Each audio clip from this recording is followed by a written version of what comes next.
Alright, today's video, as you can see, is on a Panzerfaust Klein. This is one of the first of the Panzerfausts that were created, at least in this form factor. It is smaller than the other ones, which obviously are why they call this one a Klein. At the beginning, they basically came up with a 30, which is 30 meters variant, which means it is good out to 30 meters. It can go more, but accuracy-wise was considered too low to be usable, basically. So 30 meters is the range on it. I'm making this video basically because my last video on how the firing mechanism on it worked was taken down by YouTube, basically, for saying that I was trying to teach people how to make a firearm or something. Anyway, we'll see what this one here does, since it's basically on a historical weapon system and there's no firing or anything being done, so we'll see. Anyways, I'm going to bring this back to the table so that I can actually show how it works. Obviously this is a tube, so most of it doesn't really matter on it. This seems to be an original one. I don't think it's been faked. Anyone who might know more about them than me could probably explain more about it, but for the use of this video, we're going to talk about it with this one here, and we'll explain how the Klein and basically any other Panzerfausts work, and we'll go from there. Alright, let's hopefully this will be enough to actually get everything on camera. This is your firing group on the Klein. It's also on the 30, the regular size 30. So if you see what looks like a 60 or 100 warhead and one of these are on it, it's actually 30 meter and not a 60 or 100. Everything else on this tube looks exactly the same on those, so this is pretty much the only way to distinguish a 30, the large 30s, from the 60s and 100s. So this one here, the Klein, as I said, the tube is smaller, it's a little bit shorter, and the warhead is smaller on it. It still goes through apparently 140 millimeters of armor. That's ideal situation, probably tested situation where you stuck the warhead the exact spot it's supposed to be and set it off at a 90-degree angle to the armor. That means that obviously it's not going to be, most times you fire it, it's not going to be the same amount. So these ones here were designed throughout the war. They were used and made even up to 1945. Apparently they were still making a few of them. They designed it as a smaller version, and then the other one was designed as a bigger one, so smaller vehicles, less armor, you would use these ones here on, and then for larger armored vehicles you would use the 30 gross or the large 30 on it. They both work the same way. Differences on this one here, you have 54 grams of black powder, and on the other ones they got obviously larger and larger depending on the model, to the point where the Panzerfaust 100 is 95 grams in 2 spaced parts, so 2 times 95 grams of black powder, and the 60 would just be 1 times 95 grams. So anyway, we'll start by how you would arm this and fire it. So the first thing you would do is you would pull on the safety here, and or the retaining piece. Your sight would go up and you would have your 30 meter sight on here. Before you actually went in, and you could probably do it without taking this off, but you have to install the I think it would be the detonator slash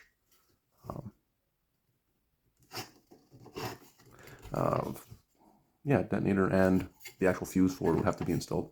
So what you do is you unscrew it while it's still connected, obviously.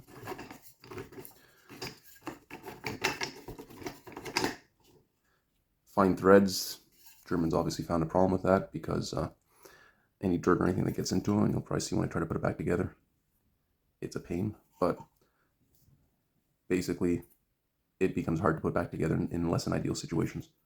So in the back, you'd have all your explosive, and then you'd have the, I guess, booster and the detonator that would go into the back here, the fuse, and then you screw it back in.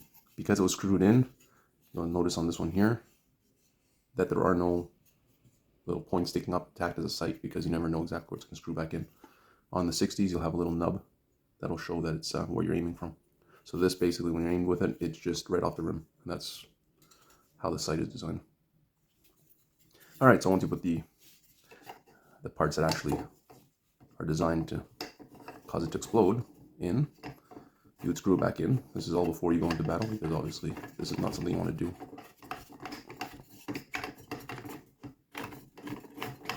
Alright.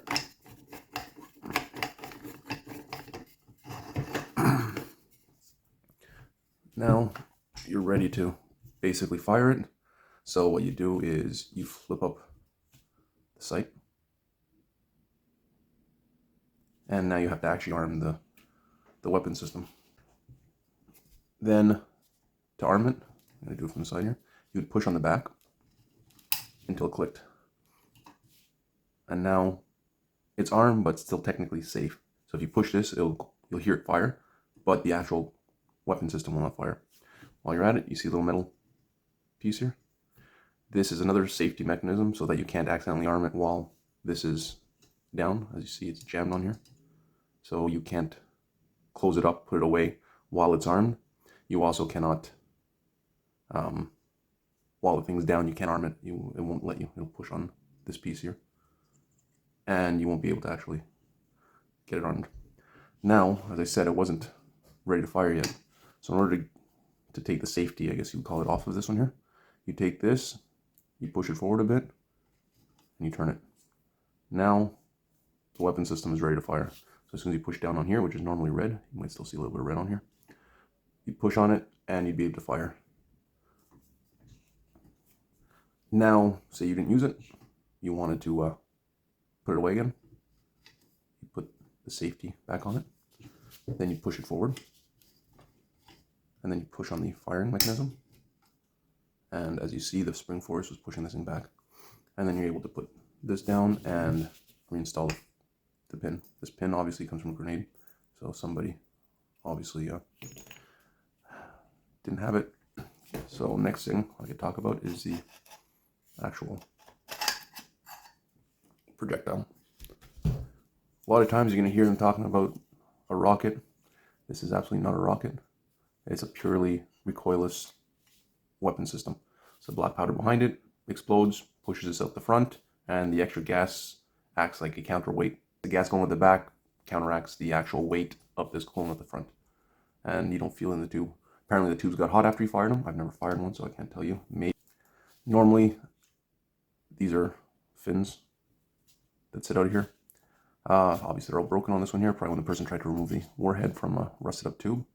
As you see, they're off the rivets that are on here. It's just because it drilled right through. This is a piece of wood, this is a metal cap, and all this is sheet metal. So it fires, it goes. You've seen my video on how the fuses are for it, so if you haven't, you go look at those too. That then explodes when it hits a tank. Hopefully it does, because sometimes they were known for not actually going off. Next I'll take apart the actual fire mechanism, because that's what I lost in my other video. So we'll go into that there.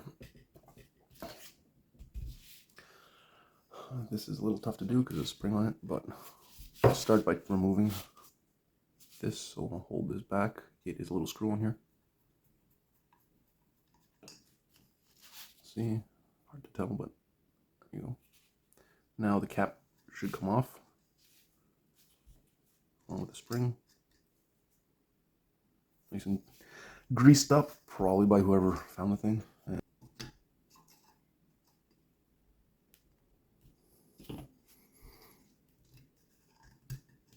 Alright, as you see, there's a pin in there that holds a whole spring mechanism. If I'd armed it, it would have probably been easier to do this. So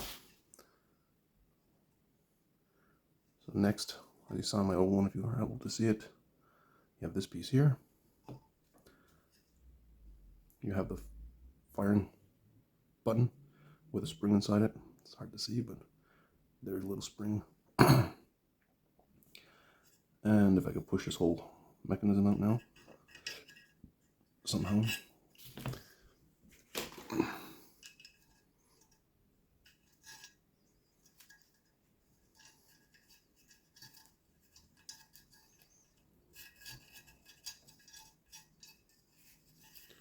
You have this whole mechanism here.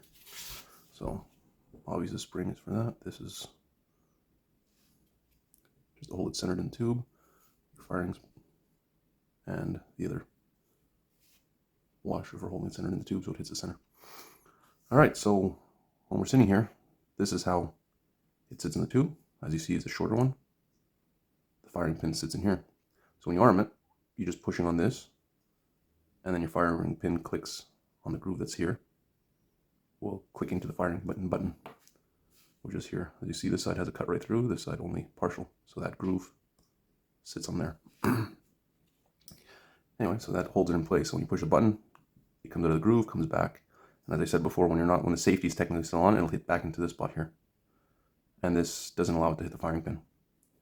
But once it's cocked and you want to use it, you push forward a bit and you twist it.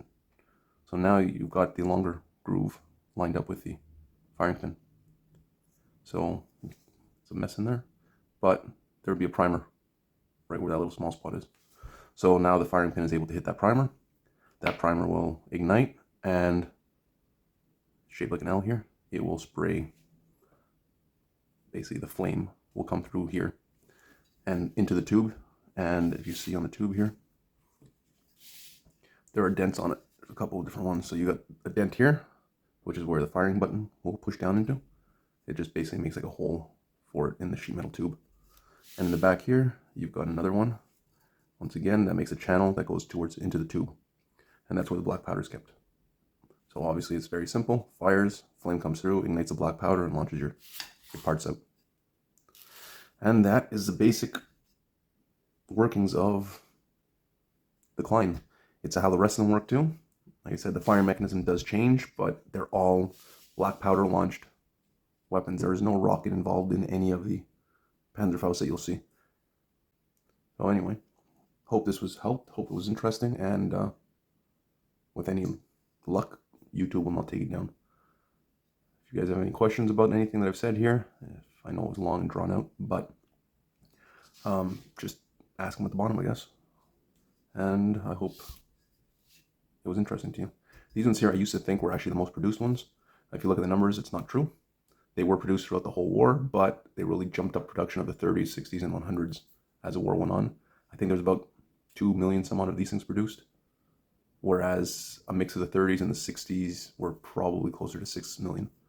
Hope you found this interesting, and like I said, if there's any questions, just leave them at the bottom. Thanks for watching.